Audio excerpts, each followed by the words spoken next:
50 डेमा तक के कंट्रोल्ड फॉल को खरीदने के मौके ढूंढिए। ये बाजार में मन तो खरीदारी करने का है, लेकिन एक्सपायरी के दिन आपको जब मौके मिलेंगे, जो लेवल्स मेंशन्ड हैं पहले बेस के आसपास, उन जोन्स के आसपास आप अपने बाइंग पोजीशंस बना सकते हैं। चलिए, आज ना करते करते अब खबरों का एक्चुअली तांता लग गया है। लग रहा था कि रिजल्ट सीजन खत्म हुआ है तो थोड़ा ठंडा दिन होगा, लेकिन अब भर भर की खबरें आती हुई। तो आज यतिन स्क्रीन पे नजर आएंगे और साथ में हर्षदा, जो सारी इंपॉर्टेंट स्टॉक्स न्यूज बताने वाले हैं। पहले यतिन के पास जा रहा हूं, जो हेडलाइन में हमने मेंशन करा, एमएससीआई का यू टर्न। यतिन, क्या अपडेट है भाई? देखिए आशीष, ये यू टर्न नहीं माना जाएगा मेरे हिसाब से, क्योंकि जो अदानी टोटल गैस है और अदानी ग्रीन है और दूसरे अदानी ग्रुप के शेयर हैं कैश में, वहां आप एक लोअर सर्किट देख रहे हैं एवरी। अब अगर एमएससीआई इसको फरवरी 28 तारीख को डिलीट कर दे और बहुत सारे उनके जो क्लाइंट्स हैं या उनके जो इंडेक्स फंड्स हैं ये शेयर बेच नहीं पाए, तो वहां एक ट्रैकिंग एरर आ जाता है। तो एमएससीआई ने, आपको अगर याद है, तो पिरामल फार्मा में भी इसी प्रकार का एडजस्टमेंट किया था। जो स्टॉक्स को सर्किट लिमिट के कारण बेचा नहीं जा सकता है उसको पोस्टपोन कर दिया जाता है, ताकि जो इंडेक्स फंड है उसको ओवर अ पीरियड बेच सके, या एटलीस्ट जब सर्किट खुला हो तब आप इसको एडजस्ट कर सके।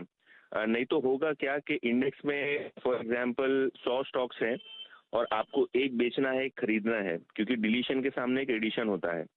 तो अगर आपने डिलीट कर दी और वो शेयर बिक नहीं रहा है और उसके सामने एक एडिशन करने को एमएससीआई बोल दे इंडेक्स फंड को, तो बहुत दिक्कत हो जाती है टेक्निकली चीजें। 100 स्टॉक के बदले पोर्टफोलियो में 101 स्टॉक हो जाएगा, क्योंकि आप एक स्टॉक बेच नहीं पाए। तो ये टेक्निकली जो एस्पेक्ट एमएससीआई ने अनाउंस किया है वो सर्किट फिल्टर के कारण किया है। इसमें कोई खुश होने की बात नहीं है कि ये डिसीजन टल गया है या शायद ये रिव्यू हो जाएगा वापस, ऐसा कुछ नहीं होने वाला है।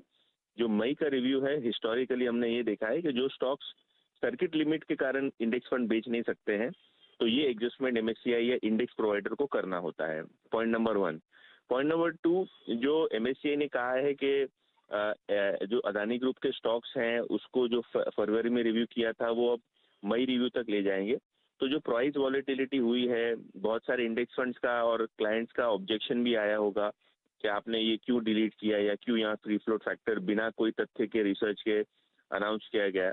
तो ये जो पूरा का पूरा मामला है ये मई के रिव्यू में अब चला गया है। बिल्कुल। तो फेब में जो एडजस्टमेंट चेंजेस होने वाले थे अब आपको मई में होते हुए शायद दिखाई दे, या जहां वो जो डिसीजन ले वो हिसाब से आपको मई में इम्प्लीमेंटेशन होता हुआ दिखाई दे अदानी ग्रुप के स्टॉक्स के लिए। ओके, दरअसल बिल्कुल ठीक, एमएससीआई कह रहा है कि रेप्लिकेबिलिटी के इश्यूज आएंगे, यानी कि आसान शब्दों में जो हम कर रहे हैं उसको ऑलमोस्ट डिफिकल्ट हो जाएगा आपको एक्यूरेटली रिप्रोड्यूस करना, क्योंकि आपको रिजेक्ट करना है। ये दोनों स्टॉक्स जो इनके पे वेटेज रिडक्शन की बात हुई है, दोनों में 5-5% के सर्किट फिल्टर्स लगे हुए हैं। तो रेप्लिकेट करना बेंचमार्क्स जो फॉलो करते हैं ग्लोबल इंडेक्स को, उनके लिए मुश्किल हो जाएगा। बस इसीलिए फिलहाल के लिए फरवरी रिव्यू में टल गया है, मई के रिव्यू में शायद इसमें फिर से विचार विमर्श किया जाएगा।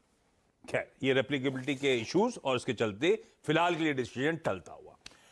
ये हो गई एक खबर मूड माहौल के लिहाज से और अदानी ग्रुप के स्पेसिफिकली स्टॉक्स के लिहाज से। लेकिन और भी ढेरों कंपनियां हैं जो